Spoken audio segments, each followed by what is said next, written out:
സുഹൃത്തുക്കളെ നമസ്കാരം. മറ്റൊരു കുഞ്ഞു വീഡിയോയിലേക്ക് സ്വാഗതം. ഒരു കാഴ്ച അനുഭവമാണ് ഞാനിവിടെ എൻ്റെ പ്രേക്ഷകരുമായി പങ്കുവയ്ക്കുന്നത്. കേൾക്കുമല്ലോ. അതായത് ഒരു സുഹൃത്തിനെ യാത്രയാക്കാനായി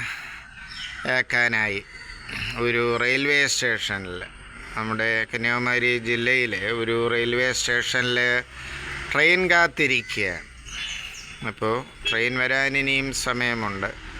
അപ്പോഴാണ് എൻ്റെ സുഹൃത്ത് പോകുന്ന വണ്ടിയല്ല, മറ്റൊരു വണ്ടി അവിടെ വരുന്നു. കുറേ യാത്രക്കാരൊക്കെ അതിൽ നിന്നിറങ്ങുന്നു. അപ്പോഴാണ് ഞങ്ങളുടെ സുഹൃത്തിൻ്റെ ശ്രദ്ധ അവിടെ ഉടയ്ക്കുമെന്നറിയില്ല. എൻ്റെ ശ്രദ്ധ പെട്ടെന്നൊരു മനുഷ്യനിലേക്ക് ഉടക്കുന്നു. ആ ട്രെയിനിൽ നിന്നും ഇറങ്ങി വരുന്ന, അതായത് കണ്ണിലെ സ്പെക്സ് വച്ചിട്ടുണ്ട്, ഇൻസർട്ട് ചെയ്ത ഷർട്ടും പാൻസുമാണ്. പിന്നെ പുള്ളി ഹെഡ്ഫോൺ, മൊബൈൽ, നല്ലൊരു ആൻഡ്രോയിഡ് മൊബൈൽ പോക്കറ്റിലുണ്ട്. ഇയർഫോണിൻ്റെ വയറും കാര്യങ്ങളും ചുരുട്ടി വണ്ടിയിലിരുന്ന് കേട്ടിട്ട് ഇറങ്ങുമ്പോൾ ചുരുട്ടി പോക്കറ്റിൽ പിടിപ്പിച്ചിരിക്കുന്നു.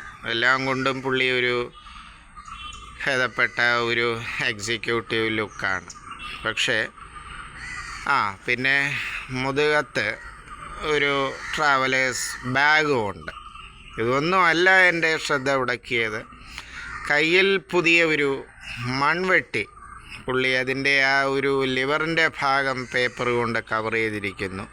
ഒരു പുതിയ മൺവെട്ടി പുള്ളി വലത് കയ്യിൽ പിടിച്ചിരിക്കുകയാണ്. അതും കൊണ്ടാണ് യാത്ര. മുഖത്ത് യാതൊരു ഭാവഭേദമോ ചമ്മലോ ഇല്ല. അപ്പോൾ മൺവെട്ടിയെ പ്രാദേശികമായി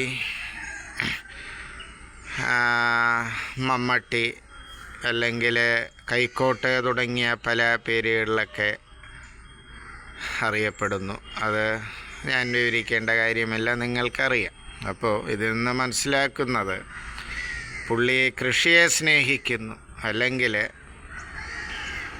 മണ്ണുകൊണ്ട് ഒരു കൃഷിക്കാരൻ എന്ന നിലയിൽ പുള്ളി പടിപ്പടിയായി ഉയർന്നു വന്നൊരു വ്യക്തിയാവാം. അപ്പോൾ ആ ഒരു ആയുധത്തോടുള്ള പുള്ളിയുടെ ആത്മാർത്ഥത, അർപ്പണം അല്ലെങ്കിൽ സ്നേഹമൊക്കെയാണ് ഇതിൽ നിന്ന് മനസ്സിലാകുന്നത്. ഇപ്പോൾ പാൻറ്റൊക്കെ ഷർട്ട് ഇൻസർട്ട് ചെയ്ത് പാൻസും സ്പെക്സുമായിട്ടൊക്കെ പോകുന്നൊരു വ്യക്തി കയ്യിലൊരു ബിഗ് ഷോപ്പറോ അല്ലെങ്കിൽ ഒരു സഞ്ചി പോലും കരുതാൻ നിങ്ങളോ ഞാനോ മടിക്കും. അപ്പോൾ ഇവിടെയാണ് ഒരു കൈക്കോട്ടല്ലെങ്കിൽ മൺവെട്ടിയുമായുള്ള ഈ യാത്രികൻ്റെ വരവ്. പ്രതികരിക്കുക സുഹൃത്തുക്കളെ, ഇനിയെങ്കിലും പ്രതികരിക്കുക. നന്ദി, നമസ്കാരം.